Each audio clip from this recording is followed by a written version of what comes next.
Yo la team, c'est Zaraki, j'espère que vous allez bien, que vous avez passé une bonne journée. On se retrouve aujourd'hui pour une toute nouvelle vidéo. On va parler des spoilers du film Dragon Ball Super, Super Hero.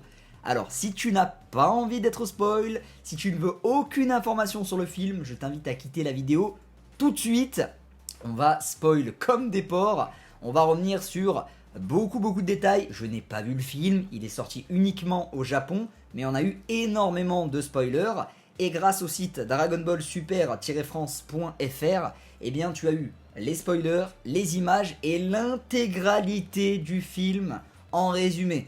Donc là on parle pas de 4-5 lignes, on parle de plusieurs pages qui te racontent vraiment en détail tout, la naissance de Gamma, 1, 2, etc., comment ça se passe, qu'est-ce qui se passe à la fin, qui est le boss, donc voilà. Donc on a tous les éléments, je vais vous afficher les images juste à côté, il y aura des petites vidéos aussi, des trailers, comme ça au moins vous allez voir un petit peu les images, mais en l'occurrence on va spoiler énormément. Donc on va commencer avec les petits spoilers en résumé, hein, je ne vais pas vous lire toutes les pages qui ont été mises sur le résumé intégral du film, parce que sinon ça n'a aucun intérêt, mais là je vais vous donner mon avis un petit peu plus à froid, puisque à chaud j'étais quand même assez salé sur le film, et maintenant qu'on a un petit peu de recul et que j'ai pu voir plus de choses, ben au moins on va avoir un avis à froid. Il faut savoir une chose, chaque avis est subjectif. Là on parle pas d'une méta comme dans Dragon Ball Legends où on sait plus ou moins qui est le meilleur, etc.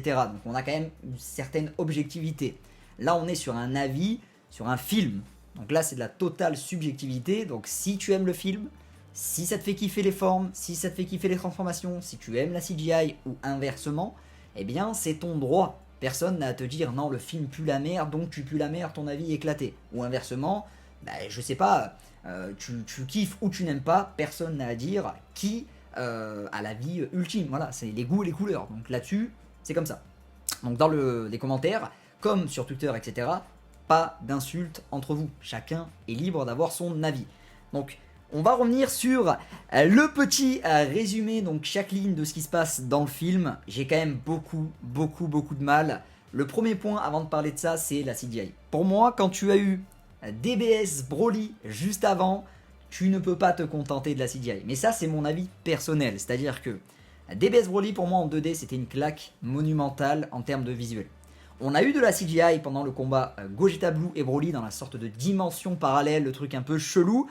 Et c'est la partie du film que j'ai le plus détesté en vrai de vrai. Donc, quand tu as un film qui est intégralement CGI, même si elle est quand même propre sur certains plans, hein, il faut quand même le préciser, hein, c'est pas non plus un travail qui est catastrophique, hein, on va pas se mentir, ben, j'ai quand même eu du mal. Voilà. Donc des plans que j'ai vus, ça me dérange. Et pour moi, la CGI, voilà, le côté 3D, c'est plus jeux vidéo, et de la 2D, ben, c'est plus les films et les animés. Voilà. Pour moi, en tout cas, c'est comme ça que je le vois, et ça donne un côté qui est bien plus travaillé. Et au niveau du plaisir des yeux, enfin mon plaisir à moi, bah, c'est beaucoup mieux. Hein. C'est comme dans l'Attaque des Titans, ça serait fait. Enfin, c'est pas un élément que je reproche qu'à Dragon Ball. Hein. Je veux dire, à l'Attaque des Titans, SNK, quand on a les Titans en CGI, je suis pas très fan. Mais forcément, voilà, c'est compliqué de tout faire en 2D, donc c'est à préciser. Donc au niveau des spoils, on a le début. Alors le début, je sais même pas quoi dire. Bulma fait 2 vœux, donc le premier, avoir des fesses plus fermes. Alors là déjà. On va se taper, et ça je vous le dis, hein, parce que c'est déjà arrivé avec des précédents épisodes où le film DBS Broly, un truc, des articles éclatés, donc là on va se taper les féministes qui vont nous sortir, oui Dragon Ball c'est une œuvre qui critique la femme, ou je sais pas. Voilà. Donc l'humour déjà n'est pas drôle, hein, premièrement, et en plus de ça, de l'autre côté, donc elle veut se refaire, le second vœu c'est pour avoir des yeux plus jolis, allongement des cils, enfin bref, c'est pas drôle, et en plus de ça, on va avoir des trous du cul qui vont nous sortir des articles bidons, donc ça déjà c'est zéro. Ensuite, on a Pan qui apprend à voler. Pendant tout le film, Pan est incapable de voler. Elle s'envolera pour la première fois en essayant d'échapper à une explosion. Donc bon, ça c'est un détail intéressant, mais c'est pas non plus le plus dingue. Donc Carmine va survivre. Donc Carmine, je ne sais pas qui c'est. On sait qu'on a le docteur Edo et Magenta. Alors je sais pas. Donc le docteur Edo, ça a l'air d'être le tout petit, hein, le petit un peu gros là. Le petit, on dirait un petit bébé, mais ok. À côté, je crois que Magenta, c'est celui qui a la mèche un peu chelou là, un peu en mode Titeuf, et ou Jimmy Neutron, hein, je pensais plus ça. Et d'autre côté on a un troisième, donc je pense que c'est lui Carmine. Je me trompe peut-être au niveau des personnages, mais voilà. Pan va le mettre KO, Donc se prendre un KO par un enfant, c'est génial. Mais le film ne dit pas ce qu'il va devenir. Donc ça au moins, voilà. C21 apparaît dans le film et elle s'appelle Vomi. Elle apparaît brièvement dans un flashback. Je tiens à préciser que le flashback est intéressant parce que c'est pas quelque chose de bidon et ça relève quand même d'un point très important, c'est le manque d'innovation totale dans le film. Et dans Dragon Ball Super. Là on ne parle pas que du film mais de Dragon Ball Super. On a eu le retour de Broly, on a eu le retour de Freezer, on a eu le retour, vous allez le voir après, de Cell. On a on va dire l'intégration plutôt, donc la C21 qui a été canonisé dans l'œuvre, qui est à la base un personnage de jeu vidéo, hein, donc de Fighters. Donc ça relève quand même d'un point, c'est qu'il n'imagine rien, il n'innove rien, donc c'est quand même très compliqué. Bon, après je peux comprendre, parce que les seules fois où ils ont innové un petit peu, Jiren, aucun background, et le perso, bon, c'est compliqué d'apprécier son design, hein. C'est que ça reste quand même, peut-être qu'il y en a certains qui aiment, mais ça reste quand même un public assez faible. Et on a eu Black Goku, donc forcément c'est Goku. Donc c'est juste que c'est un Goku Dark, donc voilà, c'était un peu un kiff des fans. Donc voilà. Donc c'est un peu compliqué, je reproche un peu ça, donc ramenez-nous Couleur, hein, ramenez-nous Françoise, Jacqueline, s'il vous plaît, hein, comme ça ce sera peut-être mieux. Mais il y a quand même un gros manque à ce niveau-là. Bon, C21, en l'occurrence, c'est intéressant la manière dont ils l'ont traité dans le film, on la voit 10 secondes, et on apprend que C21 est la femme du docteur Gero. Donc ça c'est très très cool. C'est la mère de Gebo, donc Gebo c'est C16, et c'est la grand-mère du docteur Edo que l'on voit dans le film Dragon Ball Super, Super Héros. Alors on ne sait pas qui est le père du docteur Edo, hein, parce que ce n'est pas C16 évidemment, mais, donc c'est précisé ici, le docteur Gero a 2 fils. Donc il y a eu Gebo qui est C16, et le père de Edo. Le père de Edo, on ne sait pas qui c'est, ce n'est pas précisé dans le film. Donc on a 2 nouvelles formes pour Piccolo. On a une forme où il est jaunâtre, hein, où il perd un petit peu les traits sur ses bras quand il est vert, en basse forme. Et la seconde forme, donc il obtient grâce à Shenron, parce que oui, Shenron maintenant peut faire 3 vœux. Donc ça c'est encore une nouveauté, hein, donc les Dragon Ball ont été ridiculisés de plus en plus. C'est là que je trouve que GT avait quand même de meilleures idées que Dragon Ball Super, avec le fait que à force d'utiliser trop facilement des Dragon Ball, eh bien ça s'est retourné contre eux avec tous les dragons, vous savez, Shenron, etc. Enfin Omega Shenron, Lee Shenron, San Shenron, etc. Je trouvais que là c'était pertinent. Après Baby aussi, son histoire est très cool. Mais voilà, il y a une facilité dans Dragon Ball Super où en fait le scénario n'a pas de sens, hein, ça n'a ni queue ni tête. Donc c'est assez débile. Et donc du coup ce Piccolo, il est en forme géante. Et vous allez le voir qu'en fait le méchant du film c'est Cell Max. On va un petit peu parler de Cell parce que c'est aussi l'un des points qui me gêne le plus. Hein. Je pense que c'est le point qui me met un gros coup comme ça, une grosse barre au ventre au niveau du film et qui me coupe toute la hype. Je vais le préciser juste après. Qui fait que le Piccolo en fait a une forme géante, c'est parce que Cell est en forme géante. Donc forcément, un géant contre un géant, voilà. Et c'est peut-être pour ça d'ailleurs que le film est en CGI. Hein, si vous avez vu le film One Piece Stampede, le boss à la fin est en forme de titan, il est géant et c'est en CGI. Peut-être que ça a été fait pour ça. Bon après ça coûte moins cher aussi de faire un film en CGI, donc forcément.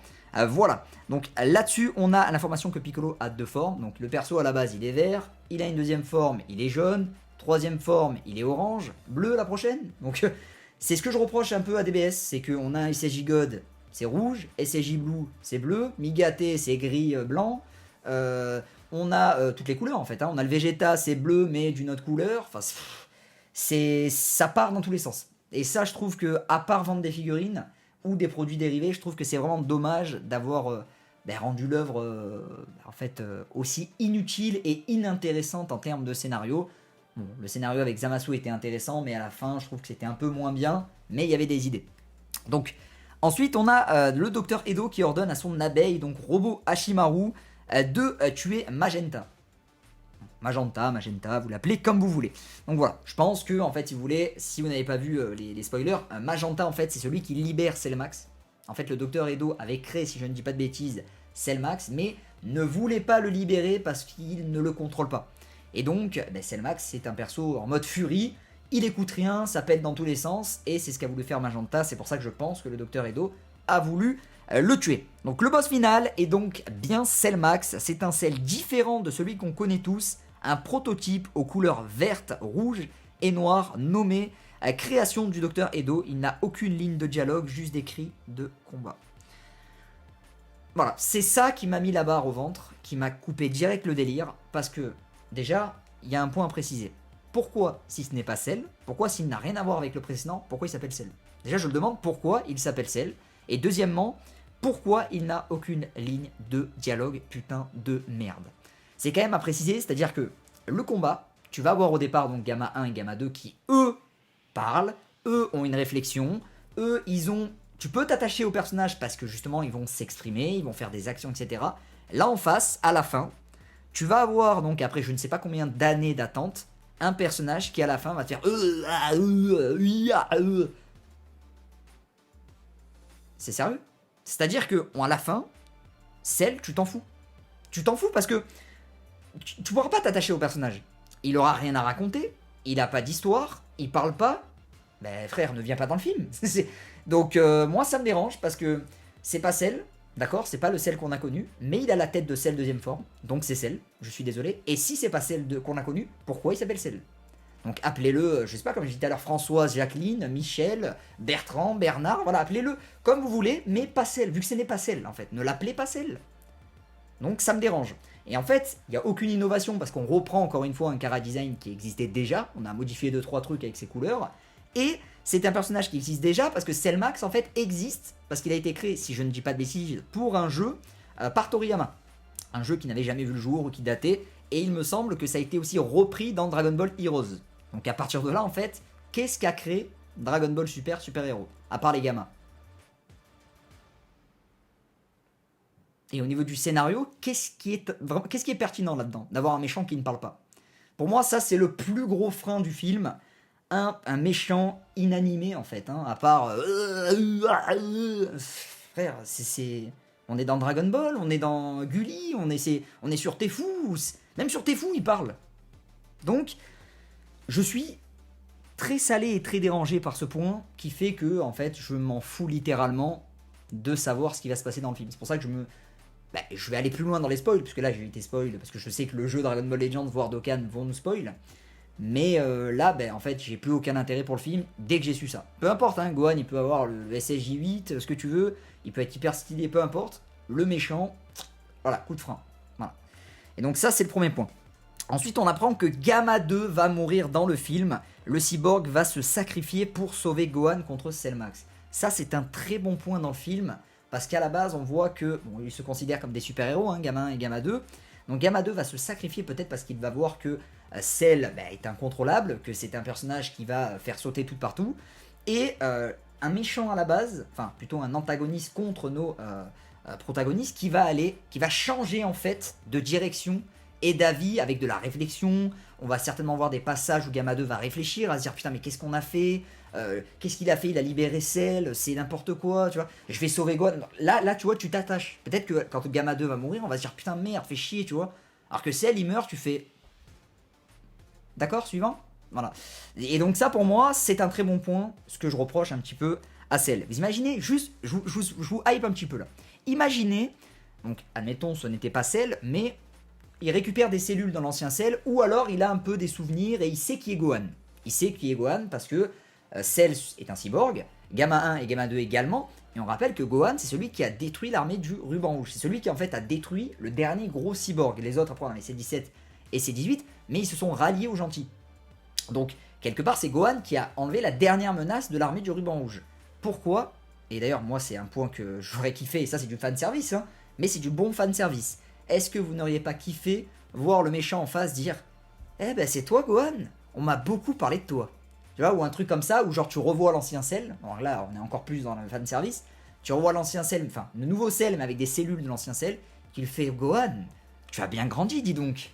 Tu vois, ou un truc comme ça. Alors là, mais là j'aurais pété un plomb, là j'aurais hurlé, j'aurais crié, mais ce n'est pas le cas vu que le méchant final ne parle pas. Donc vraiment, hein, j'insiste sur ça parce que c'est le truc pour moi qui me dégoûte le plus au niveau du film. Et ça, c'est un énorme problème. Ensuite, donc, on a donc, vers la fin du film, Gamma 1 et 2 vont s'allier à nos héros contre Cellmax. Donc ça, c'est intéressant. Donc Magenta est celui qui active Cellmax. Ça, c'est ce qu'on a vu. Docteur Edo ne veut pas parce qu'il n'a pas le contrôle sur lui, c'est ce qu'on disait. Donc il n'a pas de contrôle sur le cerveau de Cell. Et si on l'active, il va être en mode furie. Mais Magenta, enfin bref, l'active quand même.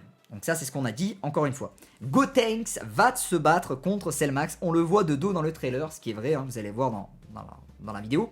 et il va se battre avec d'autres. Donc ça c'est très intéressant parce qu'à la base on voit Goten et Trunks déjà plus grands, donc ça c'est super intéressant, ça fait plaisir pour le film, et je pense que on aime tous Goten et Trunks, on aime tous Goten qui n'a pas été respecté, donc déjà qu'il n'a pas été dans le tournoi du pouvoir, pour une excuse en mode oui on doit protéger la forêt. Est-ce que j'ai besoin de parler sérieusement? Donc là, revoir un Gotenks, même si c'est pas le Gotenks vraiment stylé, plus grand, là c'est un peu le Gotenks qui est gros, mais au moins on les revoit quoi, et ça c'est cool, ça fait plaisir. Ensuite, donc dans un excès de colère, croyant que Piccolo s'est fait tuer par Cellmax, Gohan va débloquer une nouvelle transformation pendant le combat. Le nom de cette forme est Final Gohan.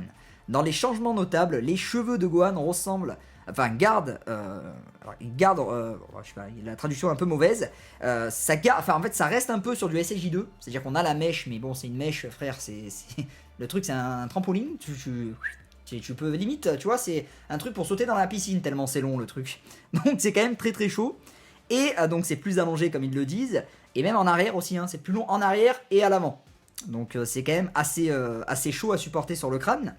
Donc sa mèche, donc ils le disent, s'allonge aussi, ses cheveux deviennent blancs et ses yeux deviennent rouges. Le film n'explique pas cette transformation, ce qui est pour moi un très gros flop.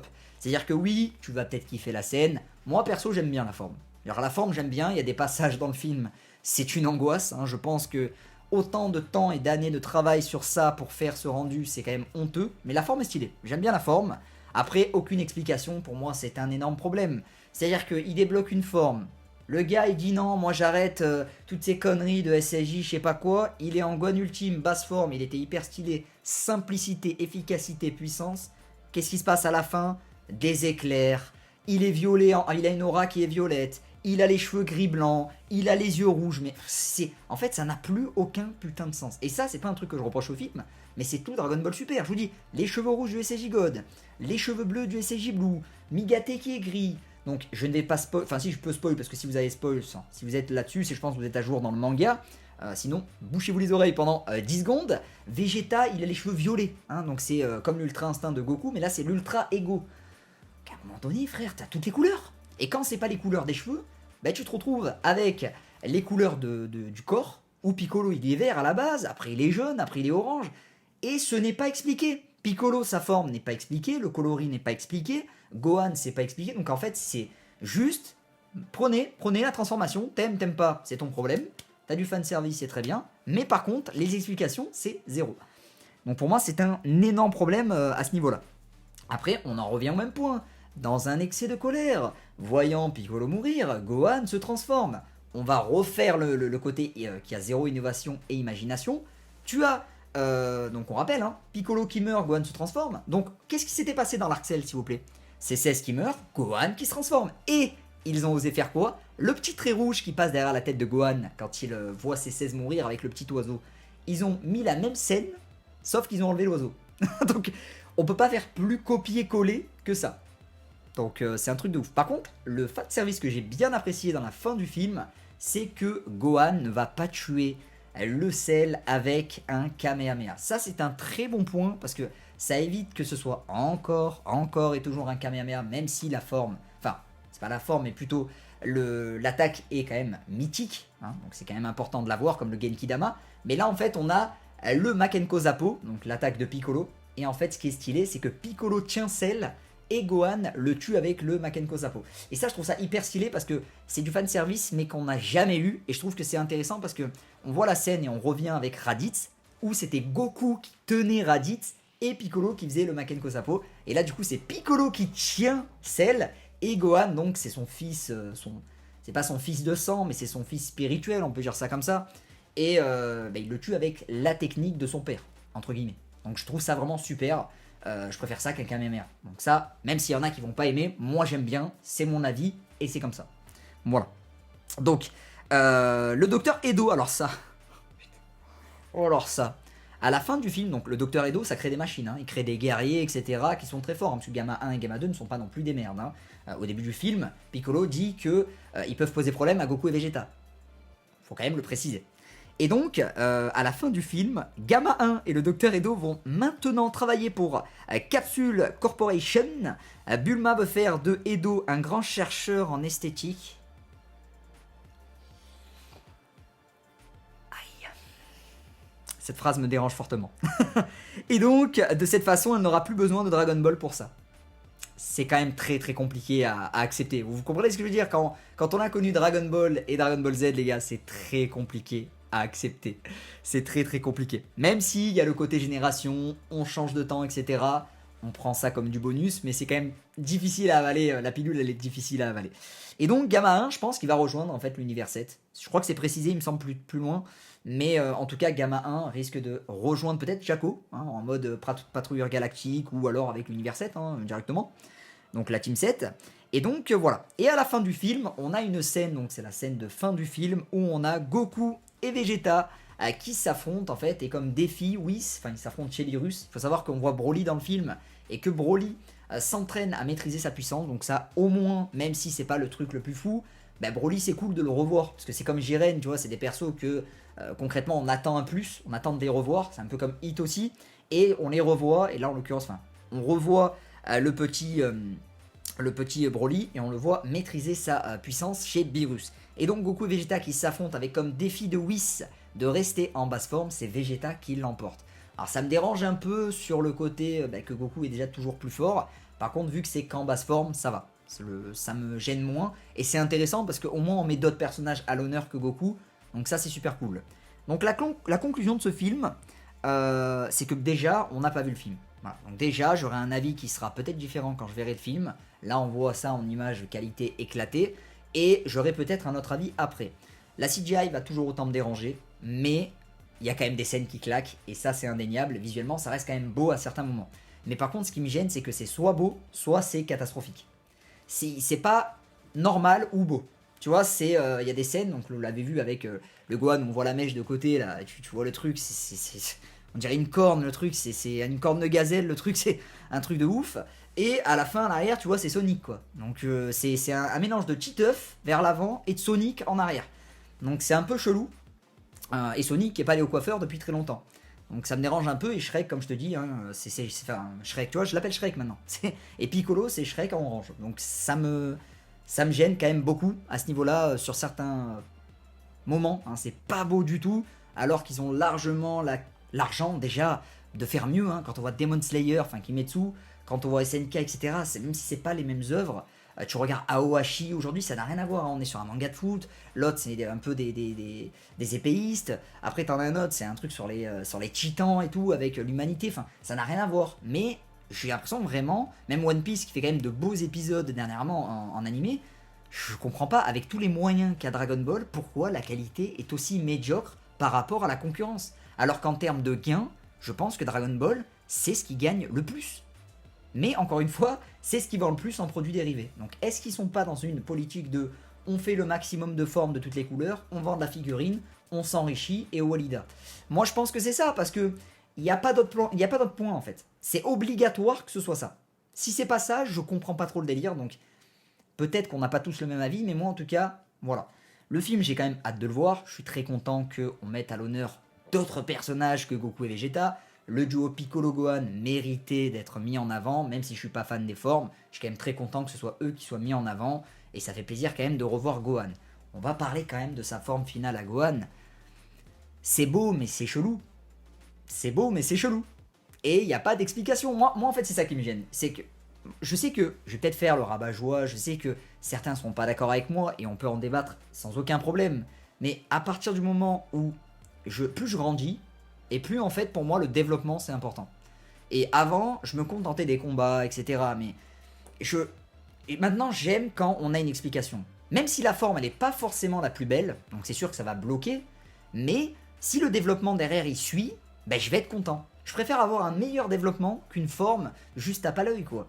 Et ça me gêne beaucoup. Ça me gêne beaucoup avec DBS. Et pour tous les autres mangas, si j'ai ça dans Naruto, dans Boruto, dans ce que tu veux, ça va me faire le même effet. C'est pour ça que Hunter x Hunter qui reprend, Bleach qu'on va revoir en octobre, avec apparemment des éléments en plus, je veux vraiment du développement. Je veux des infos en plus, je veux qu'on ait une pertinence dans le truc. Et ça, c'est ce que j'ai de plus en plus de mal avec DBS. Enfin, DBS en fait n'a jamais eu de pertinence. Mais voilà, on le voit avec Rosé. Rosé qui, on le voit avec la communauté. Même si le perso est stylé, moi je le préfère en basse forme, mais c'est personnel, enfin c'est subjectif encore une fois. Mais les gens ne retiennent pas Zamasu. Ils retiennent Black Goku, Rosé. Et il appelle même pas Black Goku, hein, il appelle Rosé. Ah ouais, non, moi, Rosé. Ouais, mais Rosé, c'est qui, frère? C'est Zamasu. Et c'est ça qui... Voilà, ils ont compris aussi qu'il y a quand même une nouvelle génération qui ne s'intéresse qu'aux formes et pas forcément au scénario. Même si, ben, nous les anciens, enfin les anciens et encore, moi j'ai 23 ans, je vais en avoir 24, il y en a qui ont 40 ans, je pense qu'ils sont pas bien. Hein. Ils sont vraiment pas bien. Ceux qui ont connu les tout débuts, le Club Dorothée, etc., je pense qu'ils sont vraiment pas bien à ce niveau-là. Mais encore une fois, il en faut peut-être pour tous les goûts. Et le film, bon, je suis quand même content de revoir Dragon Ball. Et ça fait quand même plaisir. J'espère qu'il y aura la reprise de l'animé. Parce qu'on rappelle qu'à l'annonce du film Dragon Ball Super Super Hero, ils avaient dit qu'il y allait avoir une autre annonce qui pourrait arriver dans l'année 2022. Donc peut-être, ou 2021, je sais plus. Non, c'est 2022. Qui allait avoir une nouvelle annonce. Et bon, l'annonce, bah, j'espère que c'est la reprise de l'animé. Parce que du coup, on voudrait quand même voir l'arc Moro, l'arc Granola et un autre arc. Hein, pourquoi pas. Donc voilà, je suis quand même très content. Il y a des points qui me plaisent pas, hein, il y a beaucoup plus de points, comme je vous l'ai dit, le fait que Cell ne parle pas pour moi c'est rédhibitoire, c'est le truc qui me dégoûte du film, et comme je le disais, il y en a qui me diront oui mais c'est pas le même, oui mais il a la tête de Cell et il s'appelle Cell. Donc à partir de ce moment là, tu l'appelles pas Cell et tu lui fais un autre design, tout simplement. Et ça s'ils le font, bah, enfin si, en l'occurrence s'ils ne le font pas, bah, c'est parce qu'en fait ils n'ont pas d'imagination tout simplement. Donc voilà ce qui me gêne. Mais il y a des bons points dans le film quand même, hein. On voit de nouveaux personnages, il y a une mise en avant de Pan, il y a la relation Piccolo-Pan, enfin voilà, il y a quand même des trucs intéressants, et puis le fait de revoir Gohan, même si c'est du fanservice, je suis le premier à avoir demandé le retour de Gohan, je suis servi donc je vais le prendre, forcément. Parce que on me chie dans le cou, mais bah, j'y suis pas, parce que forcément j'accepte. Tout simplement un peu comme beaucoup de personnes. Mais voilà mon avis sur le film, je ne l'ai pas vu, j'ai quand même hâte de le voir. J'espère qu'on aura des avant-premières en France parce que le film sortirait apparemment vers le 17 août. Il est sorti le 11 juin au Japon. Je pense qu'à un moment donné, ça aussi, il va falloir en parler. C'est quand même anormal qu'on ait les films 100 ans après la sortie au Japon. One Piece Red, donc c'est un nouveau film One Piece, sort au Japon. Je crois que 2 à 4 jours après, il sort en France. Donc là, tu peux éviter le spoil. 2 mois après, éviter le spoil, sachant que tu as DBL, donc DB Legends et Dokkan. Je pense que ça va être très compliqué pour ceux qui ne veulent pas se faire spoil d'éviter le spoil, hein, vraiment. Donc je pense que ça aussi, il va falloir en parler. Et je sais pas, peut-être que les influenceurs, des personnes qui sont vraiment proches de ça, gueulent, hein, parce que c'est... Ou changer les lois, je sais pas, mais c'est vraiment de la merde. Hein. Et ça, je pense qu'il va falloir préciser que nous, ben, en tant que fans, je veux dire, on est quand même, nous les Français ou francophones, la communauté, la deuxième communauté après les Japonais, donc les créateurs de Dragon Ball, qui sont les plus gros consommateurs de manga, je pense qu'on demande quand même un peu de respect à ce niveau-là et d'avoir les films assez vite, tout simplement au cinéma pour les savourer. Donc voilà, j'espère que vous, de votre côté, le film ne vous a pas trop déçu, ou au contraire, peut-être qu'il vous a plu, et n'hésitez pas à me donner vos arguments là-dessus. Et puis je vous invite à les donner plutôt dans l'espace commentaire. On se retrouve ce soir en live, et demain, pour une nouvelle vidéo et showcase de Vegeto Blue, donc la dernière team du GOAT, hein, qui est très très fort. Passez une bonne soirée, une bonne journée, et moi je vous dis à tout à l'heure. Ciao ciao l'équipe, prenez soin de vous.